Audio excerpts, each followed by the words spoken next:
Hello everyone. Before we jump straight into the video, I'd like to make a quick introduction. My name is Sujata and you are watching the Apology channel. To those of you that don't know, apology simply means the formal written defense of one's opinion or conduct. Basically, making a case or an argument in favor of an opinion. One of my goals is to engage with people who may disagree with the position defended on this channel. That being said, I'd like to encourage anyone to leave a comment, especially so if you disagree. Now with that out of the way, let's go straight into the video. Many people I talk to do not feel comfortable in expressing their own opinion on religion, sex, gender, racism, etc. due to their race, sex, or sexual orientation. Several of them being portrayed by the media and academics as privileged people whose views must be silenced somehow, with many outright demanding censorship of opposing views, claiming to speak for marginalized groups or minorities, also claiming that such views are offensive to those groups, as if offense is a legitimate ground to hinder or limit such a right as freedom of speech. I don't think many of them truly understand the purpose of free speech. One, if not the primary and paramount reason for freedom of speech, is the citizen's right to criticize authority, to challenge their rulings, especially when there is abuse and corruption and incompetence. When government is allowed to dictate or restrict when their right can be exercised, and who cannot be criticized or offended, especially when it depends on the interpretation of the era and not on the content, the context, or the intent of the one who speaks. There is in effect no such a thing as freedom of speech. Not only that, but the ability to formulate your thoughts and ideas in public discourse, to be able to communicate with people who are willing to hear you speak and speak to you. George Orwell once said, and I quote, "If liberty means anything at all, it means the right to tell people what they do not want to hear." Mind you, the right to offend other people, though in my view not the main one, it is still fundamental and inevitable if you are to challenge and criticize someone's conduct, especially if they hold a public office. When you delegate to those same authorities the limits of a right that's supposed to keep them in check, you have in effect eliminated such a right. In civil society, there needs to be a better way to solve conflicts, to allow public disagreements, even serious ones, that does not involve criminal courts, deplatforming, or outright censorship. One that does not leverage the force of the government, who in liberal democracies possesses the monopoly of violence. When we outsource these conflicts of opinion and interest to the government, we do not reach a compromise or mutual understanding with the rest of the population. All we accomplish is further division and enmity.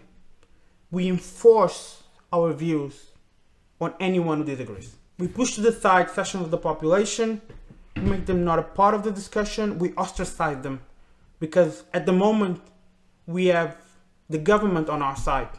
One of FAIX's ideas or contentions was that the central problem in social and economic theory is that knowledge is unevenly spread or dispersed across members of any society.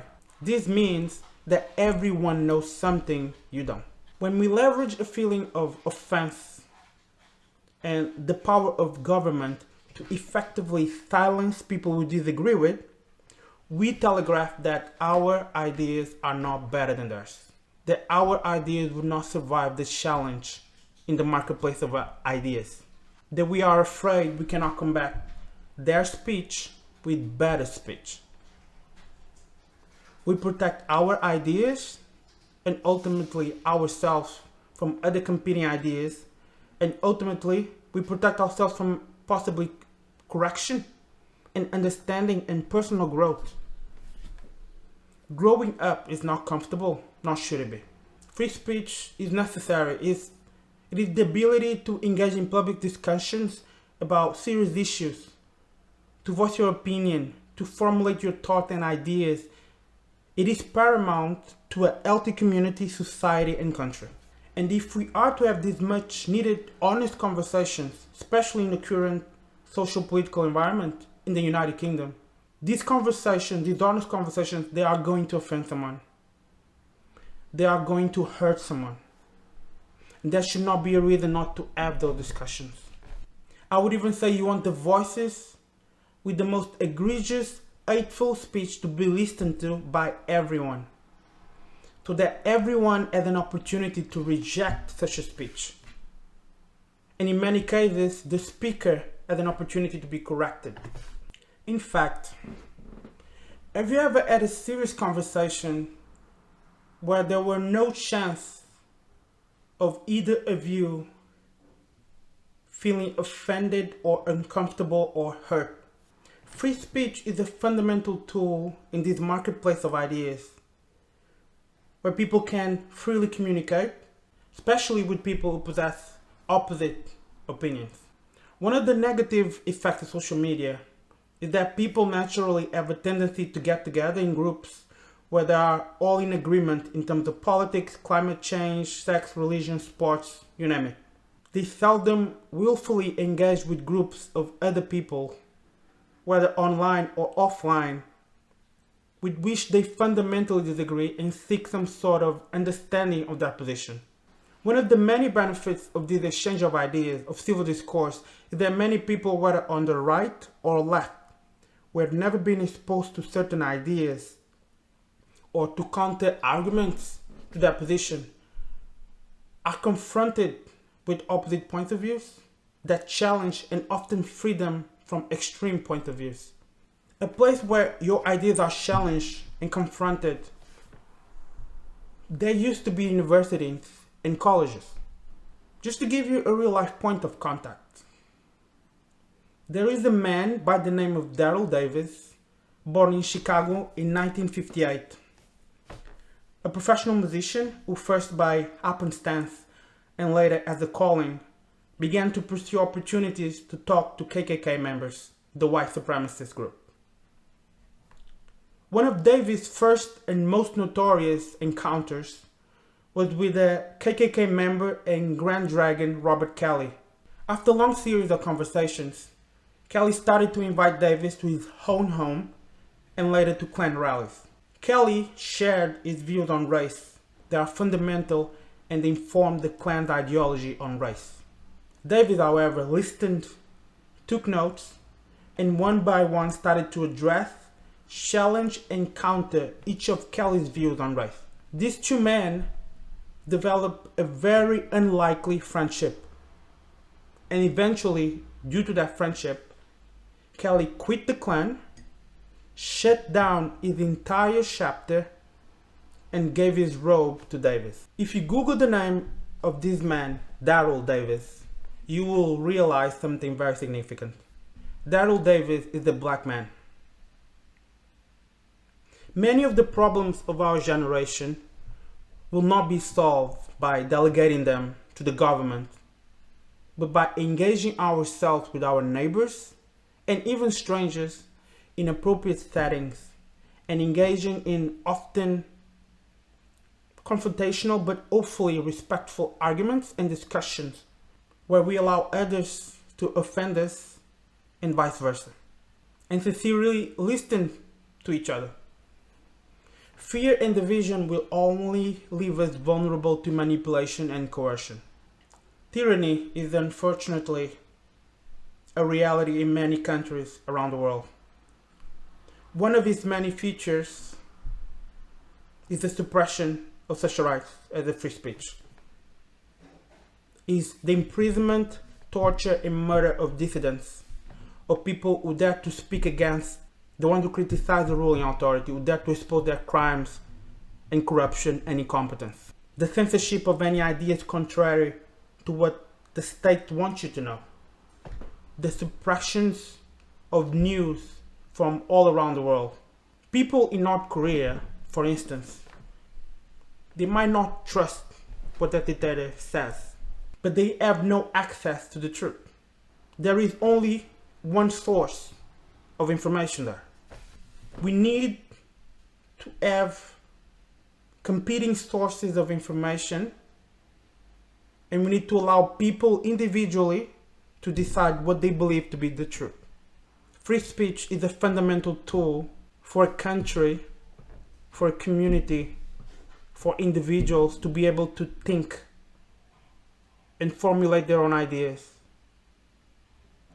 and come to a proposition of what they believe to be the truth. When you try to curtail and set limitations to that freedom under the guise of protecting marginalized or minority, you end up creating a bigger problem.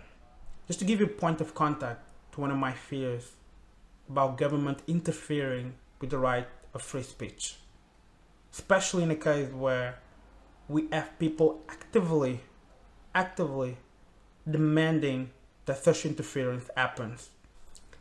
Daily Mail report, journalists could face up to 14 years in prison for stories embarrassing the government, basically for doing their job. And the proposed changes to the Official Secrets Act that would treat them like foreign spies. This is United Kingdom, 2021. And a supposedly conservative government under the leadership of Boris Johnson. It continues. Journalists could face prison sentences of up to 14 years for stories that embarrass the government and the plans to reform the Official Secrets Act. And a consultation run by Priti Patel's Home Office, which closes later this week. Reporters who handle leaked documents would not have a defense if charged under new laws designed to clamp down on foreign agents. This is one of the effects when we allow government to dictate what is allowed to say or not. This is not for the good of the people of the United Kingdom. This is to protect themselves. This is to protect their position of power and authority. It continues. Human rights organizations and the Law Commission, which drew up the proposals, said there should be a public interest defense included to prevent the prosecution of journalists who receive leaked documents. But in a paper release for the consultation, the Home Office said such a move would undermine our efforts to prevent damaging unauthorized disclosures, which would not be in the public interest. They are the ones defining that concept of public interest. This is like asking the thief to define the legal structure and in what conditions can he be prosecuted. Critics suggested that if the rules were in place now, it could have led to a prosecution of the journalist who revealed this month that Mr. Hancock was breaking COVID rules by having an affair with his married aide because he relied on leaked CCTV footage. This is one of the many reasons why freedom of speech should not be touched, and definitely not by a sitting government. With that being said, thank you for watching. I'll see you in the next video.